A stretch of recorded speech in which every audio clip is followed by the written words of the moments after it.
म चाहिँ आज बोर्लाङ 8 बाट बोलिरहेको छु गाइज है। यहाँ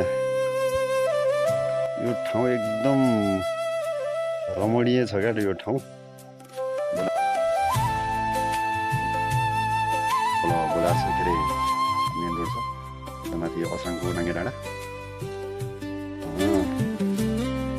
हाम्रो बारी पनि पर्छ त्यो हो र यसो जो बारी पनि यहाँ आएको अनि अब हावापानी पनि खुवाउने भनेर आएको। हावापानी पनि म त चाहौँ भनेर त्यहाँ दुइटै एनसेल एनटिसीको टावर छ, साथमा कोटकाली मन्दिर छ नजिकै होइन। कोटकाली मन्दिर छ त्यहाँ यसो फोटो खिच्नलाई फोटो खिच्ने ठाउँ पनि छ। अनि त्यो पहेँल डाँडा बोर्लाङको पहेँल डाँडा त्यहाँ छ। त्यसपछि यहाँ तल छ एउटा बोर्लाङ पानी बृहत खानेपानी आयोजनाको ट्याङ्की र यो ट्याङ्कीमा अहिले पानी सुचारू भइसकेको छ। यहाँ माथि टावरको आसपासमै माथि तल खोल्सादेखि माथि यहाँ टावरको आसपासमा पानी आइसकेको छ। पानी अनि तल गाउँतिर बाँडेको छ, तल बस्ती निकै छ। यहाँबाट बस्ती जति देखिँदैन तर वरिपरिको यो पारी धावा स्कुल, यो धावाको पर्वतमा यो स्कुल अनि यो चौतारा पनि देखिन्छ होइन। अनि त्यसपछि तल ताम्राङ खोला पनि बगिरहेको देखिरहेछ गाइज है। यो तलको ताम्रा खोला हो ताम्राङ खोला। यो चाहिँ ताम्राङ खोला चाहिँ बोर्लाङ असाङ र धावा गाविस पहिलाको धावा गाविसलाई छुट्याउँछ यो नदीले चाहिँ होइन। पारी चौतारा धावा चौतारा देखिहाल्नुभयो गाइज। अनि उता पारी ताम्राङ देख्नुभयो, पारीको ताम्राङ हो गाइज है।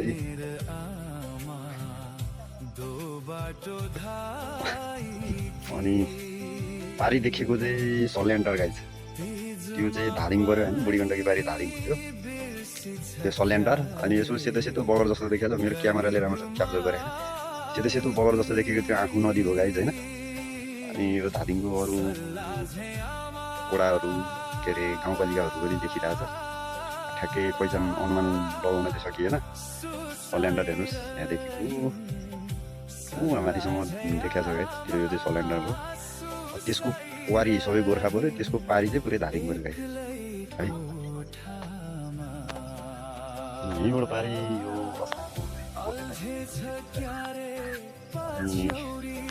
पारीको गोलामा छ रुमिलन बस्ती पनि देखिरहेको छ गाइज।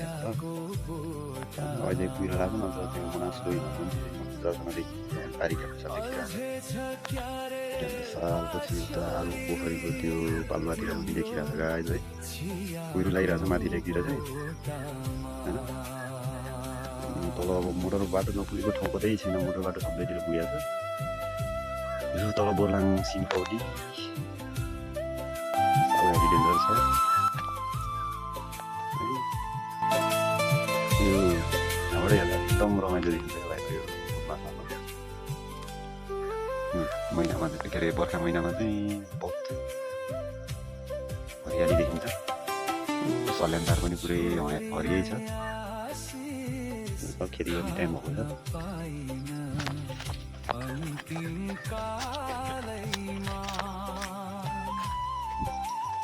गाइज गाउँ छरछिमेक। अनि है हाम्रो एकजना म्याडमले चाहिँ मकैमा मल राख्दै हुन्छ है। टक्क बाल्टीमा मल राखेर चाहिँ होइन गाइज।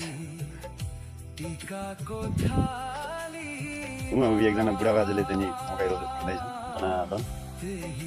र पारी देखेको बुङकोट उता भन्दा गाउँ उता पारी कुहिरोलातिर देखेको ढुङ्गाडे गोर्खा एरिया फिनाम एरिया पनि देखिन्छ गाइज। ओ गाइज एकदम रमाइलो छ ठाउँ चाहिँ, बहुत रमाइलो छ। मैले घर तल बनाइदिन्छु त्यसमा गल्ती गरेँ। यतातिर घर बनाउनु पाएको भए बिहान उठ्ने बित्तिकै सबै ठाउँहरू दर्शन गर्न पाइने थियो गाइज। ल है त गाइज, अहिलेलाई भिडियो यहीँ बिट मारिदिएको है त।